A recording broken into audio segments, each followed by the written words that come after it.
Only in America would a black woman think she's worth $700 million. Zhao Ming's laughter sliced through the room, the translation smooth enough for the foreign investors to snicker along. He leaned back in his silk chair, smirking toward Naomi Ellison as if she were decoration, not the architect of the empire he was begging to merge with. "Our servant looks tense," he added in Mandarin, the phrase "Hey Nu Yongren, black servant," rolling off his tongue with lazy cruelty. What he didn't know was that Naomi understood every word. Her expression never changed. They thought they were laughing at a powerless woman, but none of them realized she was seconds away from ending a $700 million deal that would bury them all. Before we go any further, comment where in the world you are watching from and make sure to subscribe, because tomorrow's story is one you don't want to miss. The sleek private jet cut through clouds as Dr. Naomi Ellison studied the merger documents for the 100th time.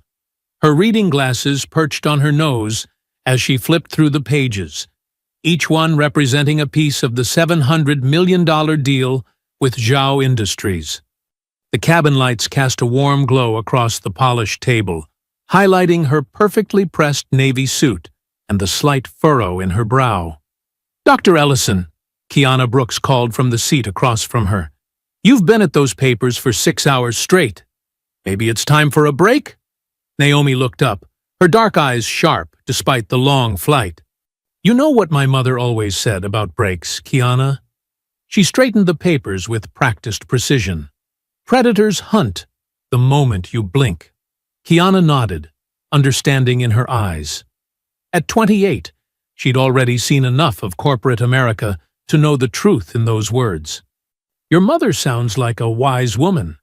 Cleaning other people's houses taught her more about power than any MBA program could. Naomi's fingers traced the edge of the contract. She saw how the powerful act when they think no one's watching. The jet began its descent into Beijing Capital International Airport. Through the window, the sprawling city emerged from beneath the clouds, a maze of modern skyscrapers and ancient traditions. Naomi slipped the documents into her leather briefcase, each movement deliberate and controlled. "Their heir apparent will be meeting us," Kiana said, checking her tablet. "Zhao Ming, Harvard MBA, took over their international division 3 years ago." "And what's not in the official bio?" Naomi asked, though she already knew the answer. 3 harassment complaints buried by Daddy's lawyers, 2 ex-wives who signed NDAs, and a reputation for, Kiana paused, choosing her words carefully, traditional views about leadership. Naomi's lip curved slightly. Traditional. That's a polite way of saying he doesn't think women should run companies, especially not black women. The jet touched down smoothly, taxiing to a private terminal where a small welcoming party waited on the tarmac. Through the window, Naomi spotted the cameras first, local press, all carefully selected by Zhao Industries' PR team. Then she saw him, Zhao Ming, standing front and center in a suit that probably cost more than most people's cars. "Game face," Naomi murmured, rising from her seat. She checked her reflection in a compact mirror, ensuring every hair was in place, her makeup flawless. In this world, perfection wasn't vanity, it was armor. The cabin door opened, and Beijing's autumn air rushed in. Naomi descended the stairs with practiced grace, Kiana 2 steps behind her. Camera shutters clicked rapidly, recording every moment of the American CEO's arrival. Zhao Ming stepped forward, his smile too wide, too practiced. He was handsome in that polished way of men born to wealth, every feature arranged to project authority without earning it. He extended his hand, and Naomi took it. His grip lingered too long, fingers pressing into her skin with subtle dominance. "Dr. Ellison," he said, his English perfect from years at American schools. "What a pleasure." So they sent the diversity hire herself. The cameras kept clicking. Naomi's smile never wavered, though she felt her jaw tighten. Around them, his entourage pretended not to hear, their faces carefully blank. The comment hung in the air like smoke, impossible to grab, but unmistakably there. "Mr. Zhao," she replied, her voice smooth as silk. "Thank you for the welcome. Shall we discuss the future of energy innovation?" He laughed, a sound that didn't reach his eyes. "Of course, always straight to business with Americans. My father is eager to meet you."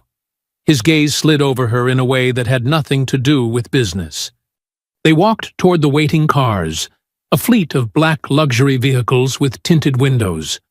Kiana stayed close, her tablet ready, her posture alert. She'd seen that look in Ming's eyes, too. In the back of the lead car, Naomi finally allowed herself to move her hand, carefully wiping it against a tissue. The scent of his cologne, too strong, too assertive, clung to her skin like a warning. "Did you get that on record?" she asked Kiana quietly. "Audio and video," Kiana confirmed, her voice barely above a whisper. "Though they'll probably say it was a translation issue. They always do." Naomi watched the Beijing streets blur past the window. Modern buildings reached for the sky, their glass surfaces reflecting a city racing toward the future. But some things remained stubbornly in the past. "One wrong word from him," she whispered, more to herself than to Kiana, "and this deal dies." The tissue in her hand crumpled slightly, the only outward sign of the steel beneath her composed exterior. She'd faced men like Zhao Ming before, men who saw her position as an affront to the natural order, who thought her success must be a gift rather than earned.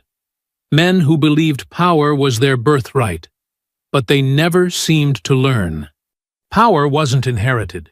It was built, decision by decision, sacrifice by sacrifice. And Naomi Ellison had built herself into someone who could shake the foundations of empires with a single word. The car glided to a stop outside Zhao Industries' headquarters, a towering testament to wealth and influence. As Naomi gathered her briefcase, she caught her reflection in the tinted window. Her mother's voice echoed in her mind, "Baby, sometimes the best revenge is letting them think they've won. Right until the moment they lose everything." The marble floors of Zhao Industries' headquarters echoed with each step, as Naomi followed Ming through corridors that screamed old money. Everything gleamed, the walls, the floors, even the anxious faces of assistants who bowed as they passed. Their footsteps created a steady rhythm against the stone, like a countdown to something inevitable. "Our history spans 3 generations," Ming announced, gesturing to a wall lined with portraits. Each frame contained the same basic image: stern-faced men in dark suits, their expressions carved from the same stone as the building itself. "My grandfather started with a single coal mine. Now we power half of Asia." Naomi studied each portrait, noting the progression of wealth in their suits, the growing confidence in their poses. "Impressive legacy," she said, her voice neutral. "Very impressive," Ming agreed, his smile sharp. "We believe in traditional values here: strong leadership, clear hierarchy." He paused before a particularly large portrait. "My father, Chairman Zhao Wei. He taught me that success comes from order, from knowing one's place." The emphasis on place wasn't subtle. Neither was the way his eyes flicked to her, measuring her reaction. "In America," he continued, switching to Mandarin, "they think anyone can lead, even if they lack proper background." He smiled wider, certain she couldn't understand. "Like putting a monkey in silk robes." Naomi's face remained perfectly composed, though her fingers tightened slightly on her briefcase. The insult hung in the air, wrapped in the false security of a foreign tongue. They reached a set of ornate doors where Chairman Zhao Wei waited with an entourage of executives. The chairman was everything his portrait suggested: elegant, reserved, radiating quiet authority. He bowed slightly, perfectly polite, but his eyes never quite met Naomi's. "Dr. Ellison," he said, his English careful and precise. "Welcome to our humble home." The boardroom could never be described as humble. A massive table of polished rosewood dominated the space, surrounded by leather chairs that probably cost more than most cars. Floor-to-ceiling windows offered a commanding view of Beijing's skyline, the city sprawling beneath them like a kingdom. Lunch was served as they discussed preliminary terms: delicate dim sum, premium tea, every detail orchestrated to display wealth and control. Naomi noticed how the serving staff kept their eyes down, how they seemed to fade into the walls between courses. "The American market is challenging," one of the senior executives remarked, helping himself to more tea. "So many regulations, so many demands for representation." He chuckled, a sound like ice cracking. "And the women there, such strong opinions, such loud voices." Other executives joined his laughter, a chorus of artificial amusement. Chairman Zhao's face remained neutral, but something like approval flickered in his eyes. Ming didn't even try to hide his smirk. Naomi set down her teacup with precise control. "Volume rarely correlates with impact," she said, her voice carrying the weight of every degree she'd earned, every barrier she'd broken. "True power speaks for itself." Her eyes met the executives, and the laughter died. Something in her gaze, the quiet certainty, the unshakable dignity, turned the temperature in the room several degrees colder. The silence that followed felt like a vacuum, sucking the smugness from their faces. Chairman Zhao cleared his throat. "Shall we review the proposed timeline?" The meeting continued, but the atmosphere had shifted. Naomi noticed how they began watching her more carefully, like men who'd suddenly realized they might be standing on thin ice. Hours later, in her hotel suite, Naomi stood at the window watching Beijing's lights flicker to life. The city looked different from this height, less intimidating, more vulnerable. She pulled out her phone and dialed Kiana's room. "Did you get everything?" she asked when Kiana answered. "Every word," Kiana confirmed. "Both languages, including Ming's charming monkey comment." Naomi's reflection smiled back at her from the window. "Good. They think speaking Mandarin makes them invisible. That's exactly what we need." "The chairman's more careful than his son," Kiana observed, "but that comment about loud women shows exactly what they think of us." Naomi touched the cool glass, her fingertip tracing the outline of the Zhao Industries building in the distance. "They see our voices as a threat because they've never had to fight to be heard. So what's our play?" Naomi watched a plane cut through the night sky, its lights steady and determined. Tomorrow they'll see how loud quiet can be. The city continued to pulse below, millions of lives intersecting in countless ways. But up here, in this carefully appointed suite, one woman stood perfectly still, her silence more dangerous than any shout could ever be. The lights of Beijing reflected in her eyes, and in their glow, she looked less like a visitor and more like a force of nature, patient, inevitable, and impossible to stop once set in motion. The Zhao family estate sprawled across the outskirts of Beijing like a small palace, its gardens perfectly manicured, its walls high enough to keep the real world at a comfortable distance. Inside the main dining hall, crystal chandeliers cast prismatic light across faces both Eastern and Western, all wearing masks of civility that grew thinner with each course. Naomi sat at the center of the long table, her emerald dress a deliberate choice. Power without provocation. The silk caught the light as she reached for her wine glass, each movement measured and elegant. She'd learned long ago that in rooms like this, even lifting a fork could be judged. Ming held court at the head of the table, his father notably absent due to pressing business matters. The younger Zhao had loosened his tie after his third glass of wine, his carefully cultivated Western manners beginning to slip. "Tell me, Dr. Ellison," he called down the table, interrupting her conversation with a British investor, Where did you study? Harvard? Yale? His tone suggested these were the only acceptable answers. MIT, Naomi replied simply, watching his reaction. Both degrees. Both? Ming's eyebrows rose with exaggerated surprise. How fortunate! They must have had excellent diversity programs. Several Western executives shifted uncomfortably in their chairs. A server silently replaced empty soup bowls with the next course. Shark fin soup, a display of wealth that doubled as a statement about environmental concerns. The engineering program was quite competitive, Naomi said, her voice carrying just enough warmth to make her next words cut deeper. Merit-based admission, actually, though I imagine that concept might be unfamiliar to some. A few quiet coughs around the table. Ming's smile tightened. Of course, he said, switching to what he imagined was an African accent, thick and caricatured. We are all very impressed with your achievements. He looked around the table, seeking approval. In America, everyone gets trophy. Yes, everyone wins. Several Chinese executives laughed openly. The Western investors managed nervous chuckles, their eyes darting between Ming and Naomi, measuring the distance between social discomfort and business necessity. Naomi noted each face, each laugh, each cowardly compromise. Her memory was excellent. It had to be.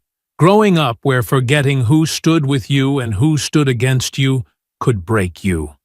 The soup arrived in elegant bowls, steam rising like spirits seeking escape. Naomi watched the fins float in the broth, endangered species served with silver spoons. More symbols, more statements. You know, Ming continued, emboldened by the previous laughter. My father worried about this partnership. He said American companies lack discipline, proper respect for hierarchy. He gestured with his wine glass. But I told him, sometimes we must adapt to new ways, yes? Even if they are... He paused, searching for the word unexpected. Progress often is, Naomi replied, her tone so perfectly pleasant it could cut glass. Like sharks, we must keep moving forward, or die. The soup suddenly seemed less appetizing to several guests. A gentle chime broke the tension. Naomi's phone set discreetly beside her plate. She glanced at the screen, then stood with fluid grace. Please, excuse me, she said. I need to take this call. As she turned to leave, Ming leaned toward his closest companions, switching to Mandarin with the casual confidence of someone certain they couldn't be understood. Hey Nu Yong Ren, he said, the slur rolling off his tongue. Black servant. Laughter rippled around the table, starting with the Chinese executives and spreading uncertainly to some of the Western guests. The kind of laughter that comes from wanting to belong, from fear of being excluded from power's inner circle. Naomi's step faltered for just a moment. In that pause, time seemed to crystallize. She could feel her heartbeat, steady and strong, each pulse a reminder of every moment like this one, every smile she'd maintained while swallowing rage, every lesson her mother had taught her about dignity being armor. The chandelier light caught her earrings as she resumed walking, each step precise, unhurried. The laughter followed her to the door, but it couldn't touch her. She'd learned long ago that true power isn't in the ability to hurt others. It's in the ability to walk away, gathering their mistakes like ammunition, waiting for the perfect moment to show them exactly who they'd underestimated. The dining room door closed behind her with a soft click that somehow seemed louder than all the laughter combined. In the hallway, surrounded by ancient Chinese artifacts worth millions, Naomi stood perfectly still. She didn't clench her fists or let her face show anything but perfect composure. Instead, she took one deep breath, then another, each one fueling the fire of determination that had carried her from a small house in Atlanta to this moment. The phone in her hand hadn't actually rung. It was a tool, like everything else. The dress, the smile, even this strategic retreat. Each piece carefully chosen, each moment choreographed toward an end they couldn't yet see. Behind those doors, they were still laughing, still certain of their superiority, still believing that power was measured in cruelty and wealth. They couldn't hear her silence, couldn't recognize it for what it was. Not submission, but the calm before a storm. They would learn, as so many others had, that underestimating Naomi Ellison was like mistaking a sleeping lion for a house cat, a mistake you only make once. Naomi smoothed her dress, checked her reflection in a gilded mirror, and pushed open the heavy wooden doors of the dining room. The laughter that had followed her out died mid-breath. She moved to her seat with measured grace, every eye in the room tracking her movement. Ming was still wearing his self-satisfied smile, though it flickered slightly when she met his gaze directly. The shark fin soup had grown cold, crystalline patterns forming on its surface like ice on a pond. "My sincerest apologies for the interruption," Naomi said, in perfect Mandarin, her pronunciation crisp and clear. "I wanted to properly thank you for this excellent meal." The silence that followed was absolute. Ming's face drained of color so quickly he seemed to age years in seconds.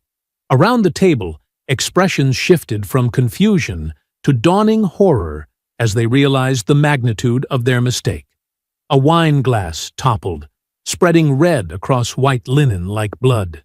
"Dr. Ellison," Ming stammered in English, "I didn't realize—" "Clearly," Naomi continued in Mandarin, her voice carrying to every corner of the room. "Though I'm curious, would it have mattered? Would knowing I understood have stopped you from showing exactly who you are?" She stood slowly, placing her napkin beside her plate with deliberate care. "I spent 2 years at Shanghai University's graduate program. My Mandarin professor said I had a gift for subtle tones." Her smile was razor-sharp. "For catching nuances others might miss." The Western executives were shifting in their seats, reading the room's tension even without understanding the words. The Chinese executives sat frozen, their earlier laughter trapped in their throats. As CEO of Ellison Global Renewables, she switched to English, ensuring everyone would understand what came next. "I am hereby terminating all merger negotiations with Zhao Industries, effective immediately." She paused, letting the words sink in. A servant doesn't sign billion-dollar partnerships. She ends them. Chairs scraped against marble floors as people rose in panic. Ming shot to his feet, his face now flushed with desperate anger. "You cannot do this. The contracts are unsigned," Naomi cut him off, "and will remain so." She turned to address the room. "I suggest everyone check their phones. My team is releasing a statement to the press as we speak, along with recordings of tonight's entertainment." A chorus of notification chimes filled the air as if on cue. Phones emerged from pockets and purses, like flowers blooming in fast motion. The sound of multiple sharp intakes of breath followed. "You recorded us?" Ming's voice cracked. "That's illegal." "In China, yes," Naomi agreed. "But in international business meetings, my company's policy is to maintain complete records for transparency. It's clearly stated in our preliminary agreements, the ones you clearly didn't bother to read carefully." Another mistake. She began walking toward the door, her heels clicking against marble in the stunned silence. "Oh, and Mr. Zhao?" She turned back. "The next time you want to insult someone, you might want to check their credentials first. MIT has an excellent international program." The room erupted into chaos behind her. Voices raised in multiple languages, Mandarin, English, French, German, all with the same note of panic. $700 million were evaporating like morning dew, and with them, countless careers and reputations. In the grand foyer, Kiana was waiting with Naomi's coat. Her assistant's eyes were bright with barely contained excitement, her phone already buzzing continuously in her hand. "Car's ready," Kiana said, holding the coat open. "And the press release went live 2 minutes ago. It's already trending." They walked out into the cool Beijing night, leaving the sounds of disorder behind them. The garden's carefully arranged stones and trees seemed to bow in the evening breeze, as if acknowledging their passage. The limousine door closed with a solid thunk, sealing them in climate-controlled quiet. Kiana's phone continued to vibrate, headlines flashing across its screen faster than she could read them.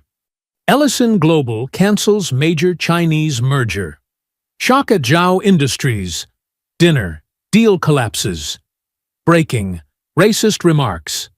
Torpedo 700 meters energy deal. Through the tinted windows, the Zhao estate's lights grew smaller, its perfectly manicured grounds receding into the darkness. Naomi watched it disappear, her face illuminated by the passing streetlights, each flash revealing the same composed expression she'd worn all evening. "Social media is exploding," Kiana reported, scrolling through her feeds. "The recording is everywhere. CNN is calling for comment. So is Bloomberg. The Wall Street Journal wants an exclusive." She looked up. "What should I tell them?" Naomi continued staring out the window, watching Beijing's modern skyline rise before them, all glass and steel and ambition. "Good," she said simply. "Let them talk." In the reflection of the window, she could see her own face superimposed over the city lights, clear-eyed, unshaken, exactly as her mother had taught her to be. In her mind, she could hear her mother's voice. "Baby, sometimes the biggest victory is just walking away with your head high." The limousine glided through the night, carrying them toward the airport where the company jet waited. Behind them, an empire built on arrogance was learning an expensive lesson about underestimating the wrong person. Ahead, headlines were spreading across the globe, carrying not just news of a failed deal, but a message about power, respect, and the cost of casual cruelty. The Beijing sunrise painted the city in shades of amber and gold, but Naomi had been awake long before dawn. She stood at her hotel suite's floor-to-ceiling windows, watching digital stock tickers scroll across the sides of skyscrapers. Ellison Global's stock was flashing in angry red, down 12%, and falling. Below, a swarm of reporters clustered around the hotel's main entrance like anxious bees. Security guards formed a human barrier, keeping the press at bay. Camera flashes punctuated the morning light, even from 30 floors up. "They're saying it's the biggest deal collapse in clean energy history," Kiana said from her position at the suite's dining table, surrounded by tablets and laptops. She hadn't slept either. Her usually pristine blazer was slightly wrinkled, coffee cups scattered around her workstation. Chinese social media is split between outrage and, well, more outrage. But Western outlets are calling it a watershed moment for corporate accountability. Naomi's phone buzzed again, the 20th call from David Levin in the past hour. She'd been ignoring them all, but this time she picked up. The video call connected, revealing her CFO's face, flushed with barely contained fury. "Do you have any idea what you've done?" David's voice crackled through the speaker. His usually perfectly combed hair was disheveled, his collar askew. "The board is in chaos. Our investors are panicking. You humiliated them." "Good morning to you too, David." Naomi's tone was winter cold. "I trust you've seen the recording?" "Of course I've seen it. Everyone has seen it. But you can't tank a $700 million deal over a few racist comments." "A few racist comments?" Naomi's eyebrow arched. "Is that what we're calling it now? And here I thought you were the one who taught me about protecting shareholder value through reputation management." David's face reddened further. "This isn't about reputation. This is about—" He stopped, seeming to catch himself. "Look, we can still salvage this. Ming's father is willing to meet. We can renegotiate. Interesting timing for that suggestion, Naomi cut in. Speaking of negotiations, would you care to explain why new patent transfer clauses appeared in the contract overnight? The ones that weren't in the version I reviewed on the flight? David blinked rapidly, his hand reaching up to adjust his tie. There must be some mistake. Perhaps a translation error. In a contract drafted by our own legal team? Naomi's voice was dangerously soft. Try again, David. I'll have to check with legal. But Naomi, please, just focus on the bigger picture here. The board meeting is in 4 hours, and they're going to want answers. Oh, they'll get answers. Naomi ended the call mid-sentence, turning to Kiana. What did you find? Kiana's fingers flew across her keyboard, pulling up a complex web of financial diagrams. It took all night, but I found it. The new patent clauses? They're connected to a series of shell companies registered in the Cayman Islands. She highlighted a particular node in the network. This one was established 3 weeks ago, right after our first meeting with Zhao Industries. And guess who's listed as the beneficial owner? Ming, Naomi said, not a question. Through 6 layers of corporate veils. But yes. Kiana pulled up another document. The clauses would have given them backdoor access to our core solar panel technology. They could have replicated our entire production line within 6 months. Naomi moved to stand behind Kiana, studying the diagrams. Years of experience reading financial structures let her see the theft attempt hidden in the legitimate-looking paperwork. It was elegant in its complexity, she had to admit. If she hadn't caught Ming's insult, if she hadn't killed the deal, they weren't just trying to partner with us, she said quietly. They were planning to gut us. Take our technology, replicate it cheaper, and push us out of the Asian market entirely. She straightened up, smoothing her jacket. And someone on our side helped them set it up. David? Kiana asked, though her tone suggested she already knew the answer. The timing of the contract changes, the rushed closing schedule, the way he's pushing to salvage the deal even after what happened. Naomi shook her head. He's been their man from the start. We just need to prove it. A knock at the door made them both turn. A hotel staff member entered with a silver breakfast tray, complete with fresh coffee and pastries. As she set it down, Naomi noticed her hands trembling slightly. Pardon, Doctor. Ellison, the young woman said in careful English. But security asked me to inform you. There are now over 50 reporters in the lobby. They're requesting statements. Thank you, Naomi replied with a warm smile. And thank you for bringing breakfast, despite the crowd. After the staff member left, Kiana stood up, stretching muscles stiff from hours of computer work. What's our next move? Naomi walked back to the window. The morning sun had risen fully now, glinting off the steel and glass towers of Beijing's financial district. Somewhere in one of those buildings, Ming was probably scrambling to contain the damage, never suspecting they'd discovered the real plot hidden behind his racist bluster. They called me servant while trying to steal my crown, Naomi said, her reflection in the window overlaying the city like a ghost. Now we take theirs. She turned to Kiana. Start with David's emails from the past month. Every contact, every meeting, every document he's touched. If he helped them set this up, he left tracks somewhere. Kiana was already typing. And Ming? He wanted to play with racism and corporate theft? Naomi's smile was sharp as a blade's edge. Let's show him what happens when you try both against the wrong person. The morning news cycle hit like a tsunami. Naomi watched from her hotel room as talking heads dissected her every move, her every word from the fateful dinner. On CNN, a commentator with perfectly coiffed hair shook his head solemnly. Sources close to the negotiations suggest Dr. Ellison may have misinterpreted cultural differences, he said. This emotional response could cost shareholders billions. Naomi muted the TV, her finger pressing the button with controlled force. Her phone buzzed constantly with notifications. Social media was having a field day. The messages ranged from concerned to cruel, with an ugly undercurrent of racism threading through many of them. "They're calling you unstable on WeChat," Kiana reported, scrolling through her tablet. "And Twitter. Well, you don't want to know what's trending? Let me guess. Hashtag angry black woman." Naomi's voice was dry as dust. "Among others." Kiana's face darkened. "The trolls are out in force. I've had to shut down comments on all our corporate social media." Naomi stood, walking to her closet. She pulled out a simple black sweater and jeans, clothes that would help her blend in rather than stand out.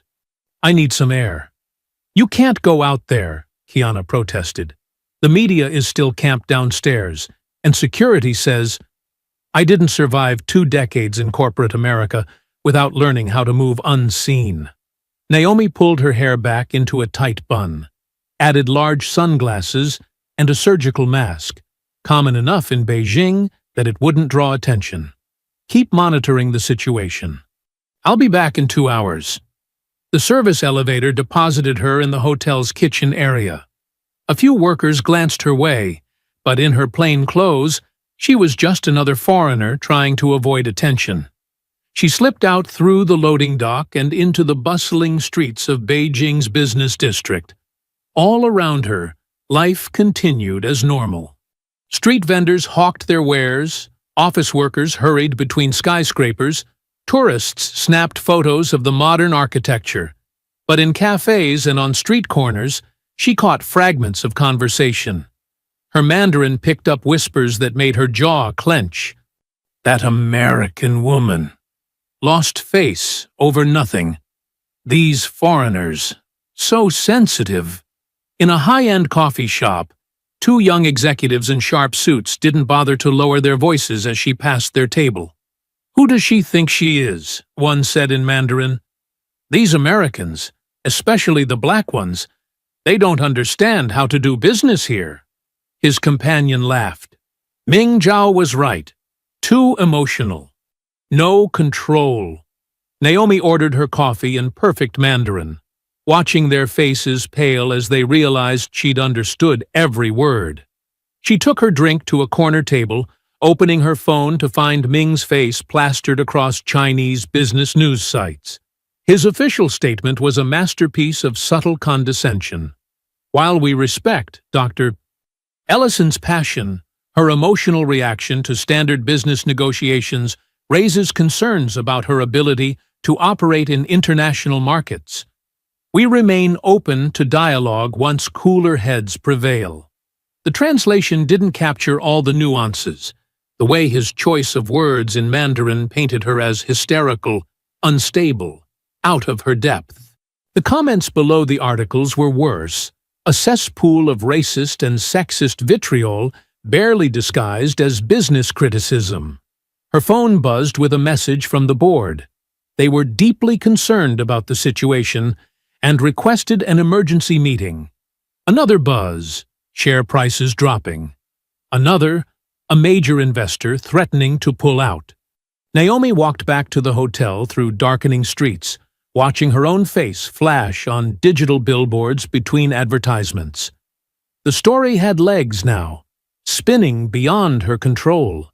In the space of 24 hours, she'd gone from respected CEO to cautionary tale. The hotel lobby was mercifully clear of reporters when she returned, though she could see them still camped outside the main entrance. She took the service elevator again, her mind already mapping out strategies for the board meeting. The corridor to her suite was empty and quiet. Too quiet. Her security training kicked in before her conscious mind registered what was wrong. She slowed her steps, scanning for any sign of disturbance. There, a shadow under her door that shouldn't be there. A piece of paper, slid through while she was out. Naomi approached cautiously, her hand sliding into her purse, where a small but powerful stun gun lay hidden. The note was printed on expensive paper, the kind used for business cards. The message was in English, each word carefully chosen, You dishonor yourself by staying. Leave China by tomorrow night, or bleed here. Some lessons must be taught harshly. Naomi picked up the note with a tissue, preserving any possible fingerprints. Inside her suite, she checked every room, every closet, every possible hiding place. Nothing was disturbed, but the message was clear. They could reach her whenever they wanted. She double-checked the door's bolt, then moved a chair under the handle for good measure. From her purse, she withdrew the stun gun, a gift from her head of security, who'd insisted she never travel without it. Its weight was reassuring in her hand as she checked the charge indicator. Full power. "Try me," she muttered, setting the weapon on her bedside table within easy reach. "I've faced worse than schoolyard bullies with daddy's money."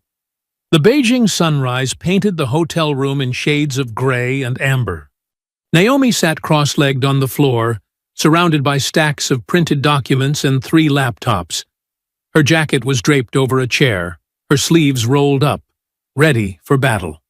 Kiana worked at the desk, red-flagging suspicious entries in spreadsheets. Dark circles under her eyes betrayed a sleepless night, but her fingers flew over the keyboard with precision. Liang Chen, their translator and tech consultant, sat on the couch with his own laptop, his normally neat hair disheveled from running his hands through it in frustration. "Another shell company," Kiana announced, marking a cell in red. "This one registered in the Cayman Islands last year. Huge cash transfers, no clear business purpose." Naomi nodded, scanning a document recovered from Zhao Industries' backup servers. Patterns the same. They create these shells just before major international deals. She touched her temple, fighting a headache. "Liang, what's this notation here?" Liang leaned forward, squinting at Chinese characters in tiny font. "It's creative accounting. They're marking bribes as consulting fees to local officials." He pulled at his collar, clearly uncomfortable. "These amounts are significant." "Track them," Naomi ordered, passing him a USB drive. "Every yuan, every recipient." The room fell into focused silence, broken only by keyboard clicks and the rustle of papers. Outside, the city was fully awake, car horns and construction noise filtering through the windows. But up here, in their makeshift war room, they were archaeologists unearthing corruption one layer at a time. "Got something big," Kiana said after an hour. "Factory inspection reports from their solar panel plant in Xinjiang." "The numbers don't add up." Liang moved to look over her shoulder, his face paling as he read. "These worker manifests. I've seen this before. These aren't employees. They're forced labor." Naomi's head snapped up. "You're certain?" "The language is careful, but—" Liang pulled up another document, translating rapidly. "See here? Special Worker Integration Program. And these housing costs? Far below market rate because they're prison barracks." "Jesus," Kiana whispered. "Download everything," Naomi ordered. "Every report, every memo, every email chain that mentions those facilities." She stood, pacing the room. No wonder they buried these files so deep. Liang's fingers hesitated over his keyboard. "Dr. Ellison, this kind of information—" He swallowed hard. "People disappear for less. If they trace these breaches back to us—" "They already threatened me once," Naomi said, touching the note in her pocket. "But this isn't about me anymore." She moved to the window, looking out at the sprawling city. How many lives are buried in those spreadsheets? How many families torn apart so Ming can add another zero to his bank account? "We should at least wait for legal counsel," Kiana suggested, though her tone said she already knew the answer. "Our lawyers are probably compromised," Naomi replied. "Remember those patent clauses that appeared overnight? Someone on our side helped them." She turned back to the room, her expression hard. "We trust no one outside this room." Liang stood, running both hands through his hair. "Dr. Ellison, please understand. What you're considering, it won't just hurt Zhao Industries. This could embarrass powerful people, trigger international investigations. He met her eyes. This information can get you killed. Naomi walked to him, her voice softening, but her resolve unchanged. So can silence, Liang. Every day we wait, more lives are destroyed. She touched his shoulder.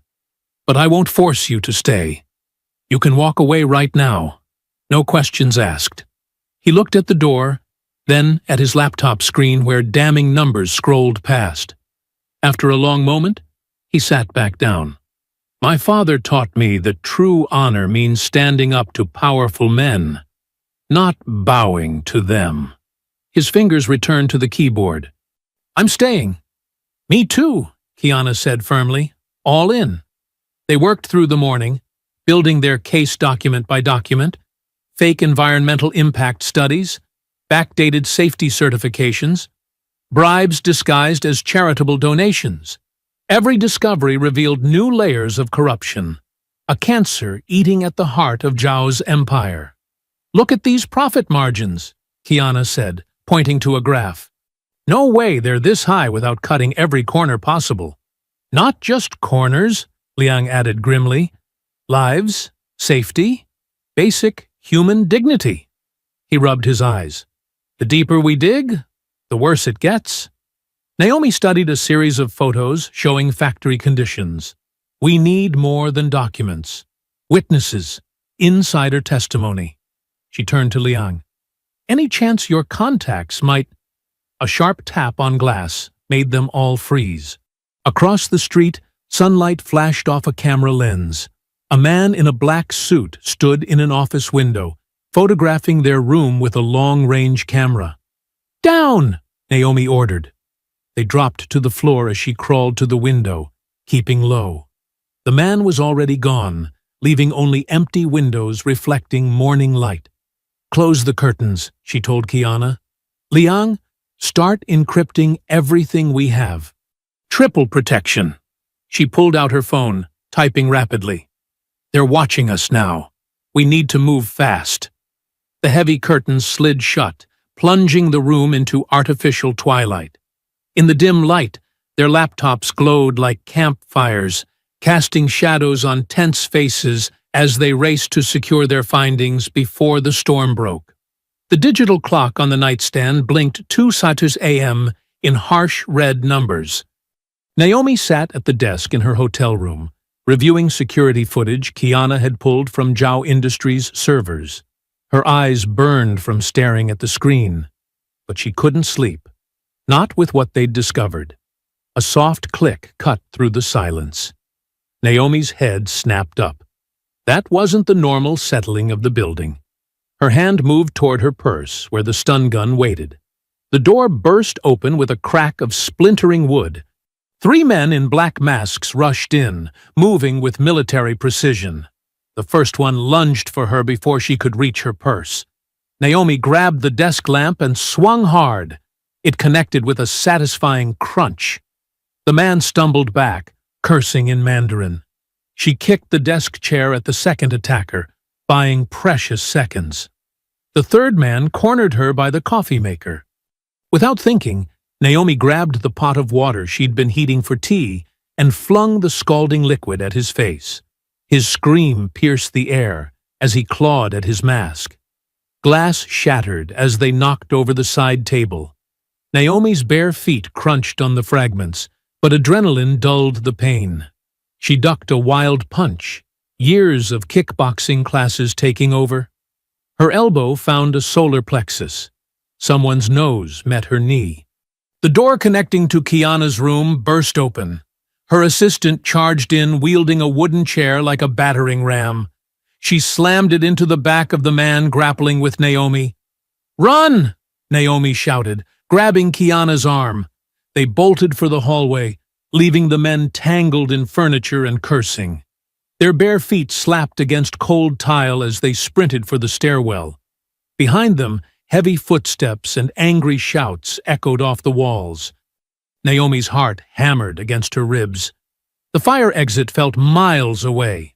They hit the stairwell at full speed, taking the steps 2 at a time. The metal door clanged shut behind them just as the fire alarm began to shriek.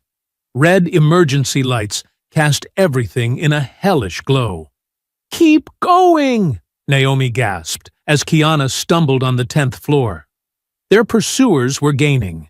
She could hear them above, their boots thundering on the metal stairs. They burst out of the stairwell on the 4th floor, racing down a service corridor. A cleaning cart provided cover as they caught their breath. "Back entrance," Kiana panted, pointing. "Through the kitchen." Naomi nodded, her lungs burning. They moved as quietly as they could, bare feet silent on the industrial carpet. Behind them, the fire alarm continued its deafening wail. They made it to the kitchen just as voices shouted in Mandarin from the stairwell. The cold tile against their feet was almost welcome after the rough carpet had scraped their soles raw. "There!" One of the men spotted them through the kitchen window. Naomi grabbed a pot from the drying rack and hurled it at the window.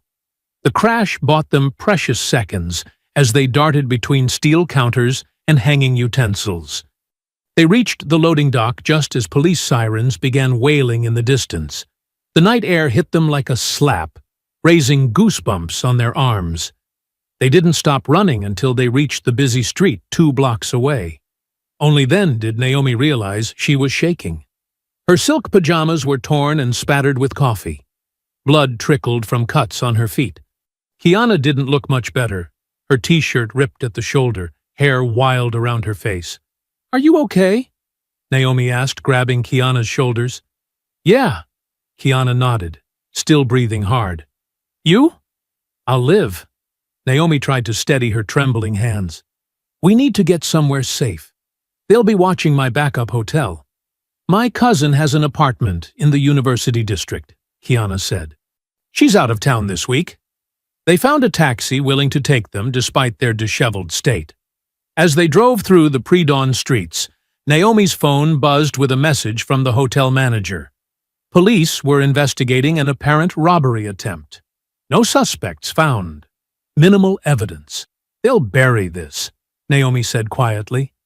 "Write it off as common criminals." "Those weren't random burglars," Kiana replied. "They moved like professionals." "Ming's men. Had to be." Naomi's jaw clenched. "He's desperate to stop us from exposing what we found." The sky was beginning to lighten when they returned to the hotel room with police escort. The destruction looked worse in the gray dawn light. Overturned furniture, shattered glass, papers scattered like fallen leaves. Blood drops stained the carpet where Naomi's knee had connected with someone's face. She pulled out her phone, hands still trembling slightly, and began photographing everything. The broken door, the lamp she'd used as a weapon, the coffee stains on the wall. Each image was evidence of how far Ming would go to protect his secrets. "They drew first blood," Naomi whispered, lowering her phone. The words tasted like iron in her mouth, like the promise of retribution. The room fell silent except for the click of her camera phone. Morning sun crept through the windows, painting the wreckage in shades of gold and shadow. Each photo was another piece of ammunition in a war that had just turned deadly serious. The private jet hummed steadily as it carried them away from Beijing. Naomi stared out the window, watching China's coastline fade into a distant smudge. Her body ached from the attack, cuts and bruises hidden beneath a crisp business suit. 2 armed security guards sat near the cockpit, a new addition she'd never needed before. Kiana dozed fitfully in the seat across from her, dark circles under her eyes betraying their sleepless nights.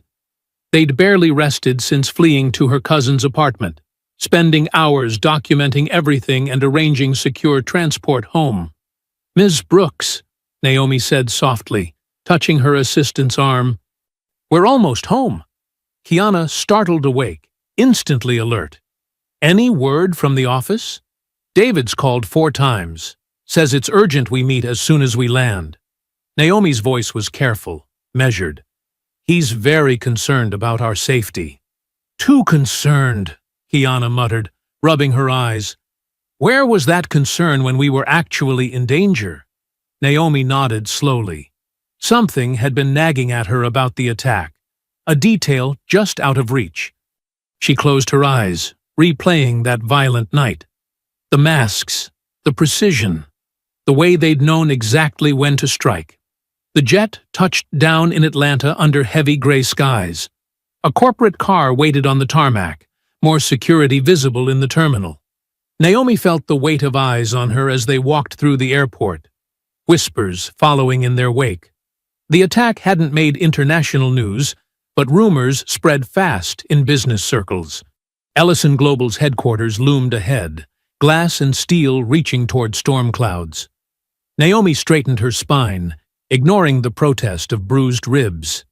She wouldn't let them see her pain. The elevator ride to the executive floor was silent. When the doors opened, David Levin stood waiting, concern etched on his polished features. "Naomi," he said, stepping forward with open arms. "Thank God you're safe." "When we heard about the attack..." She stepped past his attempted embrace, noting how his smile flickered. "Save the theatrics, David. We have work to do." His pressed suit and perfect hair seemed suddenly artificial to her. A costume rather than clothing. He followed them into her office, launching into a prepared speech. "The board is concerned about market stability," he said, pacing. "Ming's team is pushing a narrative about cultural misunderstanding. If we apologize, smooth things over." "Smooth things over?" Naomi's voice could have frozen flame. "They tried to kill us." "We don't know it was them," David said quickly. "Local police say it was probably opportunistic criminals." "Criminals who knew exactly when we'd be reviewing sensitive documents?" Kiana cut in. "Who moved like trained fighters?" David's hand went to his tie, adjusting it nervously. The motion made his sleeve ride up slightly, and Naomi's breath caught. There, partly hidden by his watch, was a healing scratch, red and recent. Memory clicked into place like a key turning in a lock. The golden cufflink she'd found in the wreckage of her hotel room. The same custom design she'd seen David wearing at last month's board meeting. Her mind raced through the implications, each revelation more damning than the last. "You're right," Naomi said, keeping her voice steady through sheer will. "We need to handle this carefully. Give me the weekend to review our options." Relief flooded David's face. He hadn't noticed her staring at his wrist. "That's exactly what I was hoping you'd say. We can draft a statement, maybe arrange a private meeting with Ming." "Monday," she cut him off. "We'll discuss everything Monday." After he left, Kiana turned to her. "You saw something." His wrist. Naomi's hands clenched the edge of her desk. "And I remember something else now. During the attack, one of them hesitated when I swung the lamp, pulled back instead of following through. Like he didn't actually want to hurt me." Understanding dawned on Kiana's face. "You think David was there?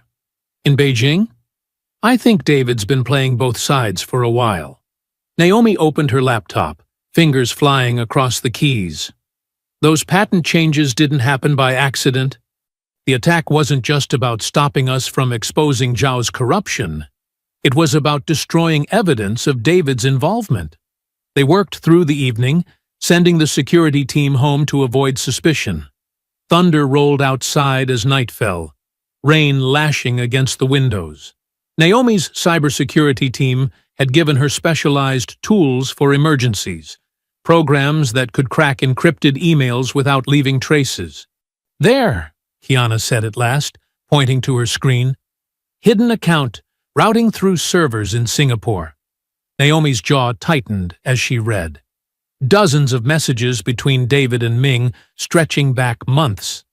Plans to manipulate contract terms. Warnings about her investigation. Details about her schedule in Beijing.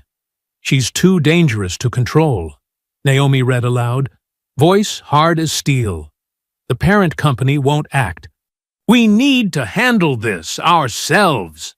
The final email was dated the night before the attack. David's response was simple. "Whatever it takes." Rain drummed against the windows as Naomi stared at the evidence of betrayal. Her CFO, someone she'd trusted, promoted, defended to the board, had conspired with Ming to destroy her. Had been in that hotel room, watching as his hired thugs tried to terrorize her into silence. "Send copies to secure storage," she told Kiana. "Then contact legal," quietly. Lightning flashed outside, illuminating their reflection in the dark windows. In that stark moment, Naomi saw herself clearly. No longer the poised CEO trying to work within the system, but a warrior who'd been forced to fight. David and Ming had chosen violence over respect, betrayal over honor. She touched the bruises hidden beneath her sleeve, feeling each one like a brand of resolve. They'd thought her soft, thought they could break her with fists and fear. They were about to learn how wrong they were. The Atlanta skyline glittered through the wall of windows in Naomi's office, a constellation of city lights stretching into the midnight darkness. She stood at the glass, hands clasped behind her back, watching her reflection overlay the urban landscape below. The bruises from Beijing had begun to fade, but the memory of that violence remained sharp as broken glass. Kiana sat at the conference table behind her, surrounded by laptops and tablets, her fingers moving across keyboards with practiced precision. Empty coffee cups and takeout containers testified to the hours they'd spent building their case. "The summit's scheduled for Thursday," Kiana said, checking her tablet. "Every major financial network will broadcast live. Ming's people are already confirming their attendance. They think it's your surrender speech." Naomi turned from the window, a slight smile touching her lips. They always underestimate what they fear. "That's their weakness." She moved to the table, each step measured and deliberate. Her heels clicked against the hardwood floor as she reached for a tablet, reviewing their gathered evidence. The screen displayed a folder structure that represented months of careful documentation, financial records, email chains, surveillance footage, and audio files, all meticulously organized. "Walk me through the presentation order again," Naomi said, settling into her chair. Kiana pulled up a timeline on the main screen. "We open with the partnership proposal. Everything clean and above board. Then we show the altered contract terms David secretly inserted." She swiped to the next slide. "That leads us to the money trail. Shell companies, hidden accounts, the works.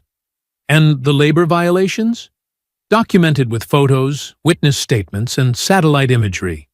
Kiana's voice hardened. "They can't deny what we caught from space." Naomi nodded, scrolling through secure folders on her laptop. She'd built redundant backups of everything, stored in different locations around the world. After the attack in Beijing, she'd learned the value of paranoid preparation. "The key is timing," Naomi said, pulling up another file. "We need to control the narrative from the first moment. No time for their spin doctors to react." They spent the next hour fine-tuning the presentation sequence. Each revelation would build on the last, constructing an irrefutable case of corruption, racism, and violence. The evidence would unspool like a perfectly orchestrated symphony of justice. "What about the audio?" Kiana asked quietly. Naomi opened a secured file, labeled only with a timestamp. The waveform appeared on screen, spikes and valleys representing Ming's voice at the fatal dinner. His Mandarin slur, preserved in pristine digital clarity, waited like a loaded weapon. "We save it for the end," Naomi said, studying the audio pattern. "After we've shown the corruption, the theft attempts, the attack, let them see the rot at their core, before we expose the hatred in their hearts." She thought about her mother, who'd spent decades cleaning other people's houses with quiet dignity, who'd taught her that education was armor, that excellence was revenge, that patience was power. The memory of Ming's sneering face floated in her mind, his casual cruelty, his assumption of superiority. Check the investor list again, Naomi instructed, pushing the memory aside. I want to know exactly who'll be in that room. Kiana pulled up profiles on her tablet. Most of the major funds confirmed. European pension managers, Gulf state sovereign wealth representatives, Asian development banks. She paused, scrolling. Even the Chinese State Investment Corporation. Good. Naomi stood, walking to a whiteboard covered in flowcharts and connections. They need to see this isn't about East versus West. It's about right versus wrong. Truth versus lies. They spent another hour pressure testing their strategy, examining every possible counter-argument or technical glitch. Naomi had learned long ago that excellence required obsessive attention to detail. No one ever gave her the benefit of the doubt. She had to be perfect. Server redundancy? She asked, reviewing their checklist. Triple backup, Kiana confirmed. If they try to cut the feed, we have instant failovers ready. And hard copies of everything will be under each seat in sealed envelopes. Naomi allowed herself a small smile. They'd thought her soft, thought they could bully her into silence. Instead, they'd taught her to be bulletproof. The city lights continued their silent dance beyond the windows as midnight deepened toward dawn. Naomi returned to her laptop, opening the audio file one last time. She adjusted her headphones, wanting to be absolutely certain of the quality. Ming's voice filled her ears, the Mandarin syllables precise and poisonous. Hey Nu Yong Ren, black servant. She could hear the smirk in his voice, the absolute certainty of his superiority. In the background, nervous laughter rippled from his audience of sycophants and cowards. Naomi's finger hovered over the trackpad, her reflection in the screen steady and resolute. The woman looking back at her wasn't angry anymore. She was focused, determined, unstoppable. She'd transformed their hatred into fuel, their violence into purpose. The audio waves pulsed on screen, waiting to be unleashed. One click would start an avalanche that would bury Ming, David, and their entire corrupt empire. Not with fury or vengeance, but with truth and unshakable evidence. She pressed play once, listening to the slur again. Then she closed the laptop with a quiet click. Tomorrow, she said, her voice carrying the weight of certainty. They kneel. The video wall in Naomi's executive conference room displayed a grid of faces, power brokers and kingmakers from every corner of the global finance world. Their expressions ranged from polite interest to barely concealed boredom. They thought they were here to witness her capitulation, her career's quiet death. Naomi stood before the cameras in a crisp white suit, her posture relaxed but commanding. Kiana sat off-camera, monitoring the technical feeds and backup systems. The morning sun streamed through the windows, casting a golden glow across the polished conference table. Thank you all for joining us, Naomi began, her voice steady and clear. I've called this summit to address recent events and share some crucial information about the proposed Zhao Industries partnership. Ming's face appeared in one of the larger video panels, broadcasting from his father's ornate office in Beijing. He wore a practiced smile, probably expecting her to apologize, to beg forgiveness for her emotional outburst. Chairman Zhao sat behind him, face impassive as stone. Let's begin with the original partnership agreement, Naomi said, sharing her screen. The contract appeared, its terms highlighted in blue. This was the version we initially discussed. She clicked forward. New text appeared, marked in red. And these are the alterations secretly inserted the night before signing. Notice the changed patent transfer clauses, the modified ownership structures. Murmurs rippled through the virtual gathering. Ming's smile flickered but held. Our investigation revealed these changes were designed to facilitate illegal technology transfers through a network of shell companies. Another click brought up a complex web of financial flows.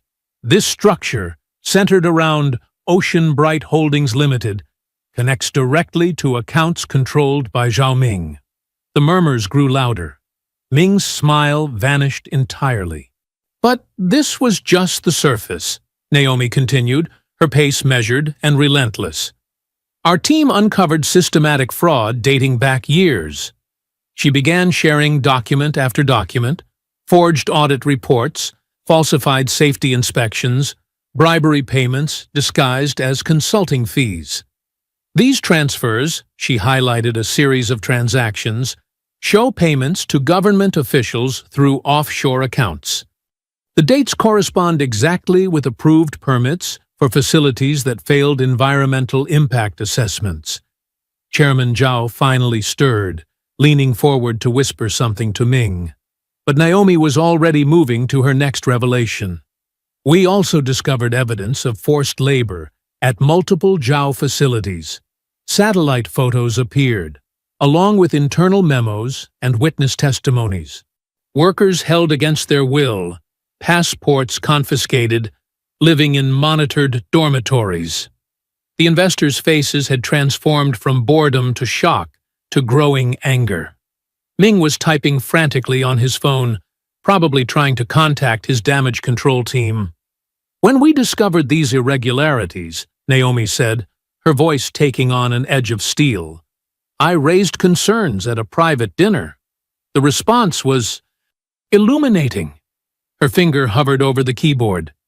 In the brief pause, she met Ming's eyes through the screen. His face had gone pale, realization dawning too late. She pressed play. Ming's voice filled the conference room, his Mandarin words precise and poisonous. Hey Nu Yong Ren. The slur hung in the air like smoke. Then came the ripple of nervous laughter, the sound of glasses clinking, the moment of casual cruelty captured in perfect digital clarity. Naomi let the recording play to its end. Then she switched to Mandarin, her pronunciation flawless. You called me servant. Now serve your shame. The reaction was immediate and devastating. Investors began disconnecting one by one, their video panels going dark like lights being extinguished. Those who remained wore expressions of disgust and fury. On the financial ticker running along the bottom of the video wall, Zhao Industries' stock began to plummet. The numbers fell faster with each passing second, millions in value vanishing like mist in sunlight. Ming's face had gone from pale to ashen. Behind him, Chairman Zhao stood slowly, his expression a mask of contained rage. He reached for Ming's shoulder, his grip visibly tight even through the video feed.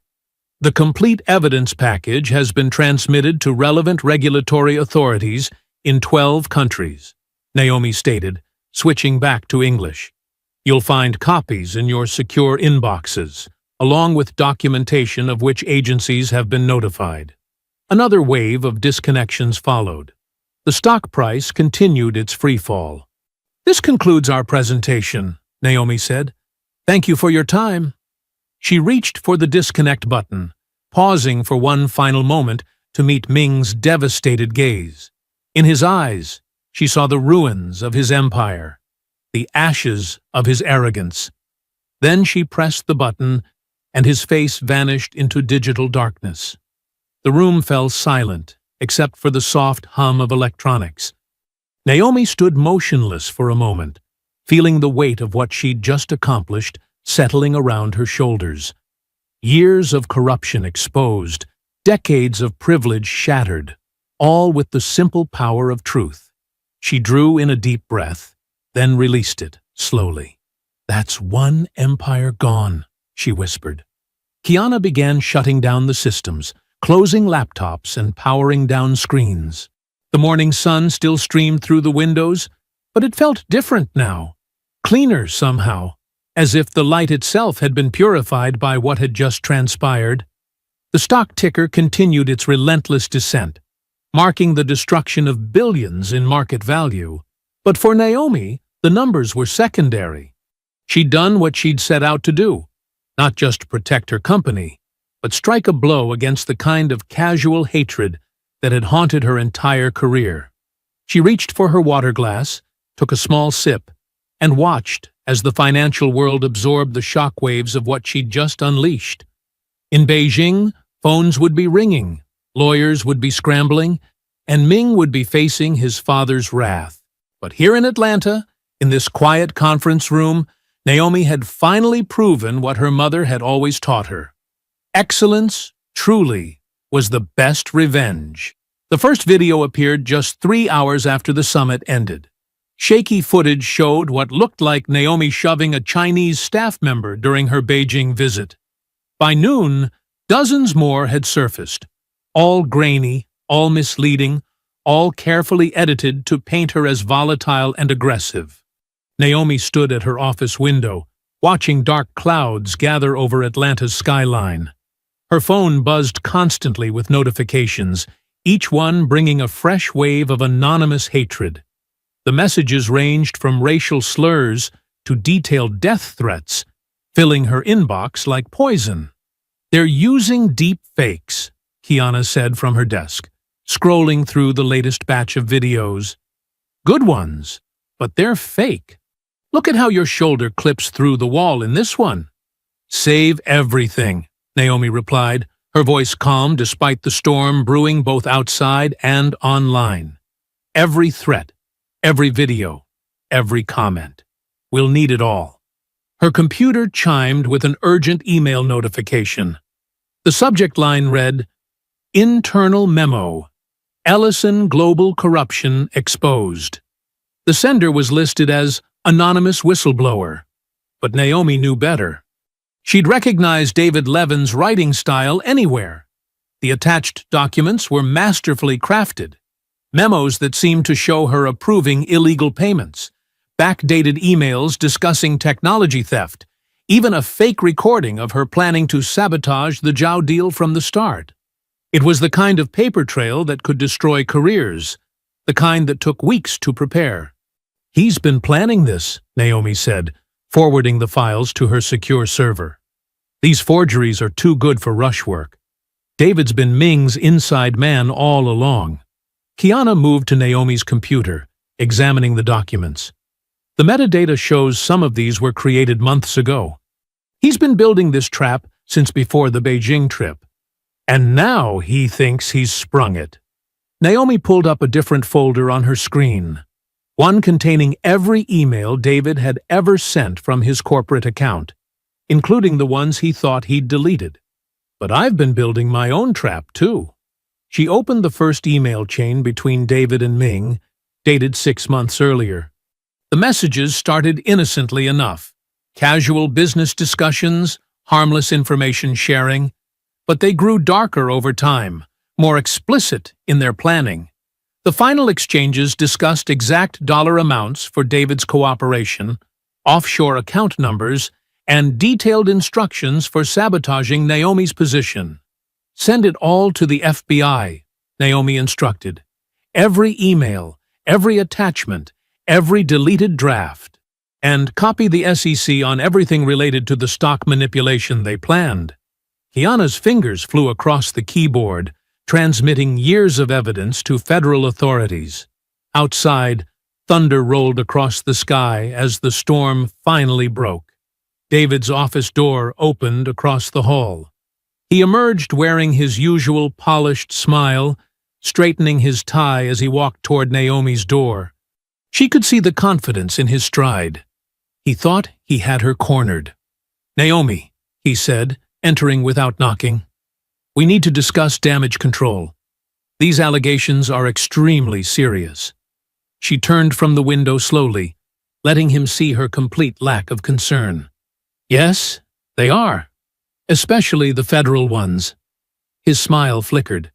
"Federal? The FBI's Cybercrimes Division is particularly interested in your conversations with Ming about hacking our servers." She picked up her phone, showing him the screen. "They just confirmed receipt of all the evidence. They're very efficient." The color drained from David's face. "Those emails were deleted." "Nothing's ever really deleted, David. You taught me that, remember?" Back when you were still pretending to be my mentor instead of Ming's puppet. Heavy footsteps echoed in the hallway. 2 FBI agents appeared in the doorway, their badges gleaming. Behind them stood several uniformed police officers. "David Levin?" one agent said.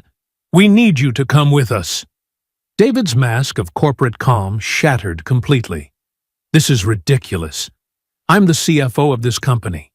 You can't just—" "They can, and they will," Naomi cut in. "Corporate espionage, wire fraud, conspiracy to commit cybercrime. Those are federal charges, David. And that's before we get to the attempted theft of classified green energy patents." The agents moved forward, handcuffs ready. David backed away, looking desperately around the room as if seeking escape. "You don't understand. They made me do it." Ming said, "Save it for your testimony," the agent said, securing the cuffs around David's wrists. "You'll have plenty of time to explain everything." Camera flashes began popping through the windows as David was led out. News vans had already gathered below, tipped off about the FBI's arrival. The whole world would see David Levin's walk of shame. Naomi stood at her window, watching as they guided him through the gauntlet of reporters. His perfectly tailored suit looked wrong somehow with his hands cuffed behind his back. More flashes lit up the scene despite the rain, capturing his downfall for tomorrow's headlines. She didn't blink once as she watched him being placed in the FBI vehicle. This was what justice looked like, not loud or dramatic, but methodical and inescapable. All those years of David's subtle condescension, his hidden prejudices barely masked by corporate politeness, had led to this moment. The car pulled away, leaving only rain-soaked reporters and their disappointed cameras. Naomi remained at the window, her reflection calm and steady in the glass. In less than a day, she'd toppled a corrupt empire in Beijing and exposed a traitor in her own ranks. But she knew this wasn't the end. Power never surrendered quietly, and wounded predators were the most dangerous kind. Streetlights cast long shadows across the empty Atlanta roads as Naomi guided her Mercedes through the quiet night. The day's victory felt distant now, replaced by a familiar wariness that had followed her since Beijing. Her hands gripped the steering wheel firmly, eyes constantly checking the rearview mirror, a habit she'd developed since the hotel attack. The digital clock on her dashboard read 11:43 p.m. Most of the office buildings around her were dark, their windows reflecting the occasional flash of her taillights. She'd stayed late finalizing statements about David's arrest, making sure every word was precise, unassailable. Movement in her mirror caught her attention. Headlights, high and aggressive, belonging to a black SUV that had turned onto the street behind her. Something about its presence made her skin prickle. The vehicle kept pace, maintaining the same distance for 3 blocks straight. Naomi took a right turn, then another, mapping escape routes in her mind.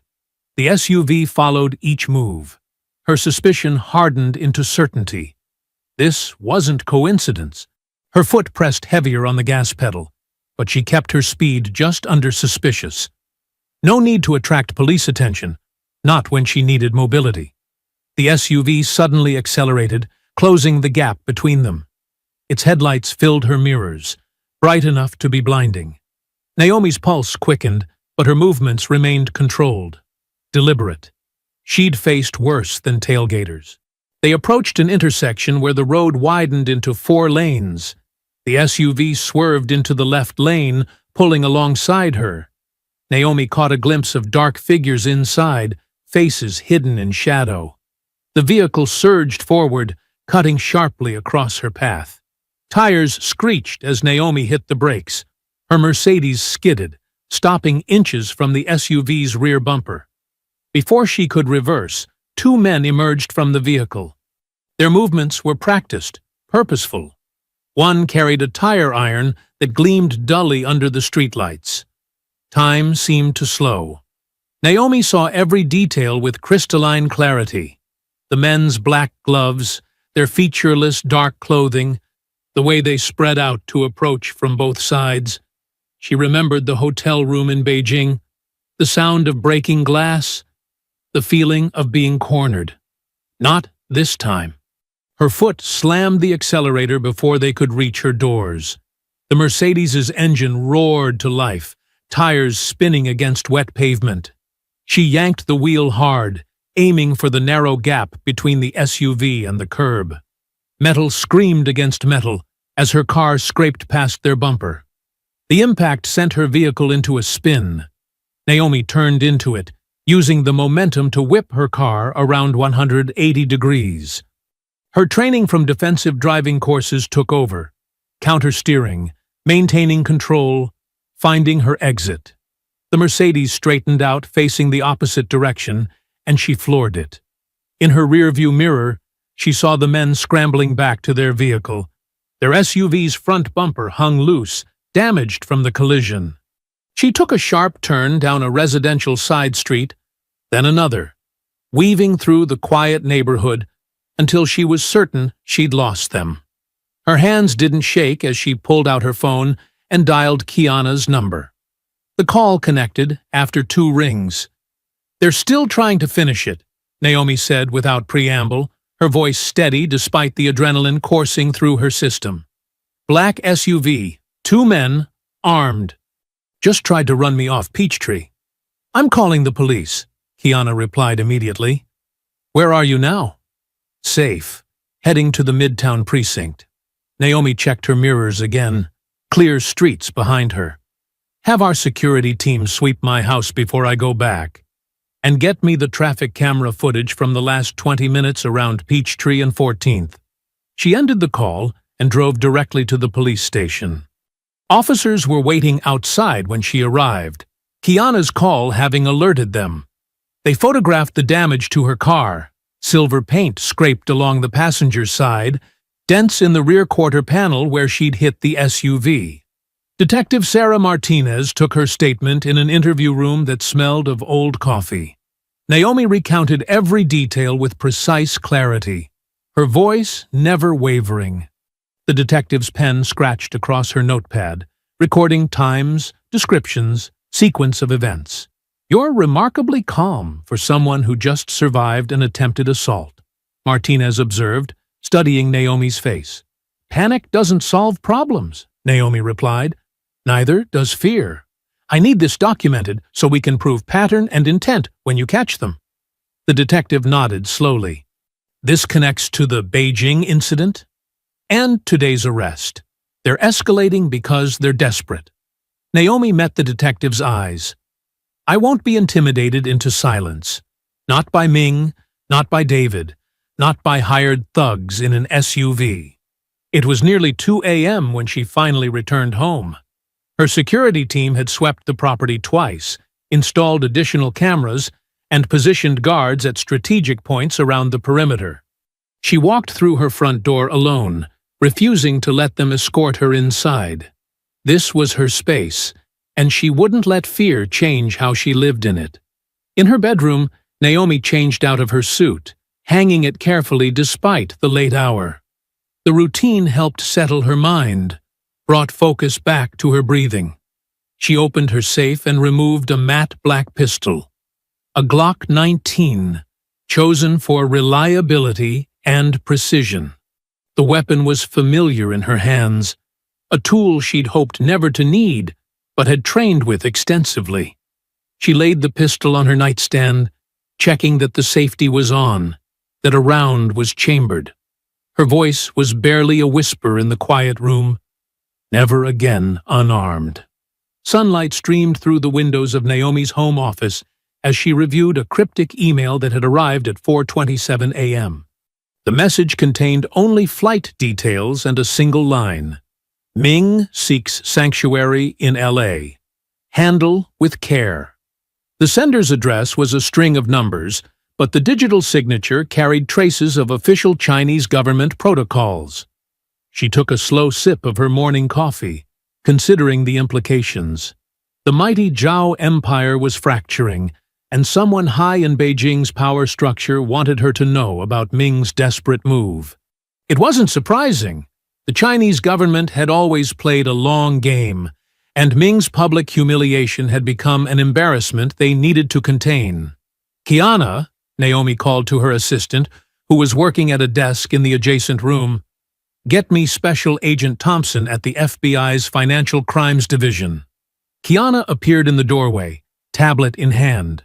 "Already done. He's expecting your call in 10 minutes. And that source you asked me to verify? Definitely came through diplomatic channels.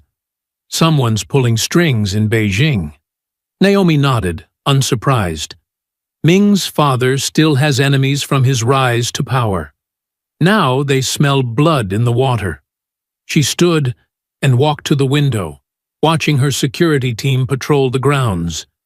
"What time does his flight land?" "Private jet touches down at LAX at 2:15 p.m. Pacific. He's traveling under an alias, Michael Jiang, but the passport photo matches." The corner of Naomi's mouth twitched upward. "Sloppy. He's running scared." She turned back to her desk and opened her laptop. "Get me everything on his known contacts in California. Business partners, property holdings, shell companies, especially anyone who might hide him." For the next hour, they built a detailed map of Ming's West Coast connections. The pattern was clear. He was trying to salvage relationships with American investors, probably hoping to rebuild his empire from abroad. But his hasty exit suggested he feared more than just financial ruin at home. At precisely 9:04 a.m., Naomi dialed Agent Thompson's secure line. His gruff voice answered on the first ring. "Dr. Ellison, I hear you've got something interesting for us." "Zhao Ming enters U.S. airspace in 5 hours, she said, without preamble. "He's carrying falsified travel documents and planning to meet with investors who helped him launder money through Nevada casinos last year." There was a pause on the line. "That's very specific intelligence. Your source is reliable?" "Reliable enough that the Chinese government wants him caught and sent home. They're cleaning house, Agent Thompson. Ming's not just running from bad press anymore." "Give me everything you have," Thompson said. Papers rustled in the background. "And, Dr. Ellison, watch your back. If he's desperate enough to flee China, he might try to settle scores first." Naomi thought of the tire iron gleaming under streetlights, the sound of breaking glass in Beijing. "My security's doubled since last night's attempt. Focus on catching him before he disappears into some billionaire's compound in Beverly Hills." She spent the next several hours coordinating with FBI teams, providing documentation of Ming's financial crimes that her investigators had uncovered. The evidence was damning. Wire transfers to terrorist-linked accounts, bribes to African officials, systematic theft of intellectual property. Ming hadn't just been arrogant. He'd been sloppy, leaving digital fingerprints across every scheme. At 1:45 p.m. Eastern Time, Kiana rushed into the office. His plane just began descent into LAX. FBI's in position. Naomi pulled up a secure video feed that Thompson had granted her access to. Multiple camera angles showed the private terminal where Ming's jet would taxi. Teams of agents in tactical gear took positions behind vehicles and buildings. The sleek Gulf Stream touched down right on schedule, its wheels sending up puffs of smoke against the California sunshine. It rolled to a stop near the private terminal, and for several long moments, nothing happened. Then the door opened, and a familiar figure appeared at the top of the stairs. Ming looked different from the arrogant man who had mocked her in Beijing. His designer suit was wrinkled, his hair unkempt.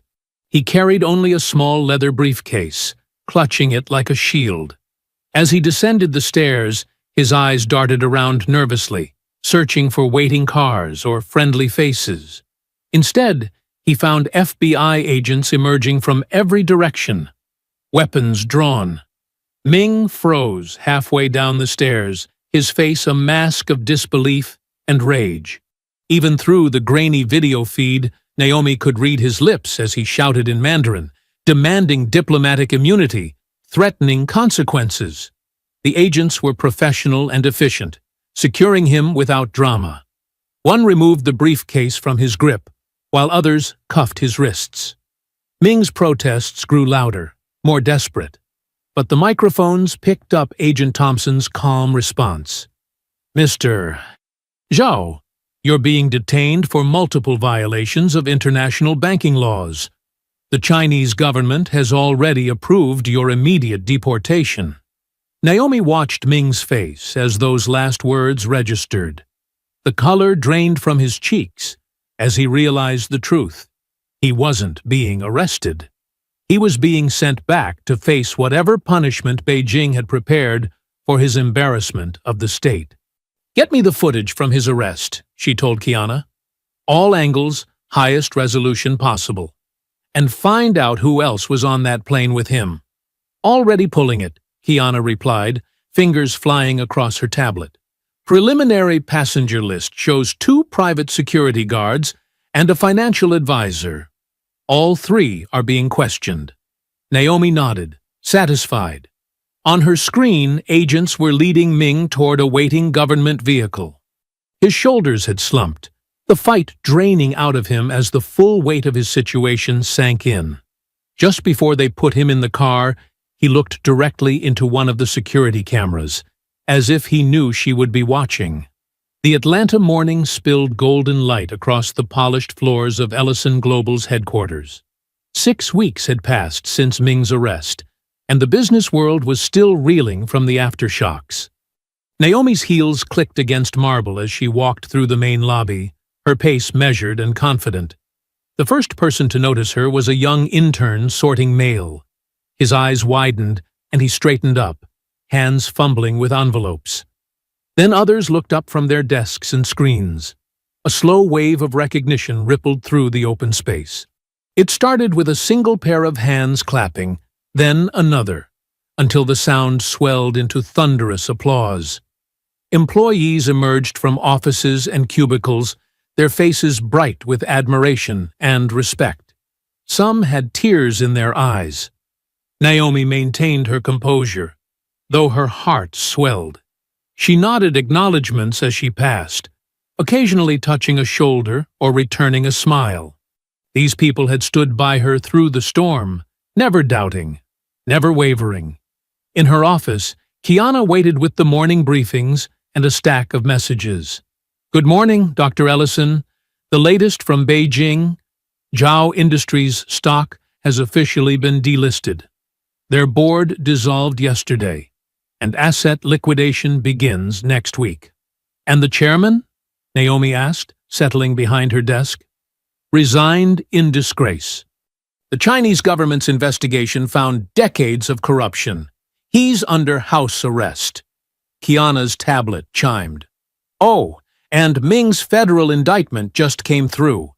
37 counts of financial fraud, plus conspiracy charges.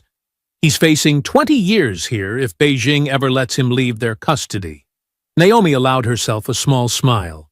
An empire built on arrogance, torn down by its own pride. "Speaking of which," Kiana held up her tablet, "every major network wants you. Good Morning America, Today Show, 60 Minutes. They're offering primetime specials, exclusive sites downs." "No." Naomi's voice was firm but gentle. "They want to turn this into entertainment, Kiana.